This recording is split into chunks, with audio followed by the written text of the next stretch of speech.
नमस्कार सर्वांना।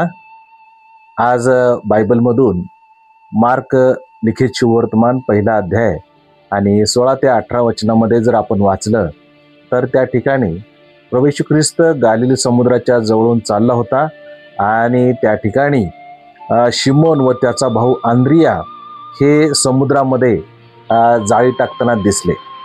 तेव्हा येशू त्यांना म्हणाला, माझ्या मागे या, म्हणजे मी तुम्हाला माणसे धरणारे करीन।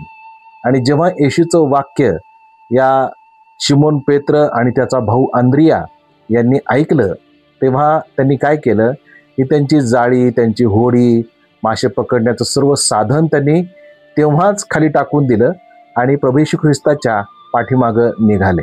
भावांनो बहिणींनो, या शास्त्र भागातून आपल्याला हे समजतं की ज्यावेळेस येशू आपल्याला बोलावतो, येशू आम्हाला अनुसरण्यासाठी सांगतो, तेव्हा आम्ही येशूची आज्ञा पाळणं आवश्यक आहे। यांनी येशूची आज्ञा पाळली आणि काय झालं की येशूची आज्ञा पाळली, येशूच्या पाठीमागे ते गेल्यामुळं येशूने त्यांना चमत्काराचं, आशीर्वादाचं आणि आश्चर्यकारक प्रभावी आयुष्य त्यांना दिलेलं आहे। आमेन। तर आम्हाला आशीर्वादित, चमत्काराचं आणि आशीर्वादाचं तर आयुष्य पाहायचं आहे, तर मला तुम्हाला सांगू द्या की आम्हाला सुद्धा प्रभू येशू ख्रिस्ताला अनुसरणं हे आवश्यक आणि गरजेचं आहे। आमेन। तुमच्या जीवनामध्ये जर चमत्कार अनुभवायचे आहेत तर येशूला अनुसरणं ही आमच्यासाठी आवश्यकता आणि गरज आहे। Praise the Lord. God bless you. Amen.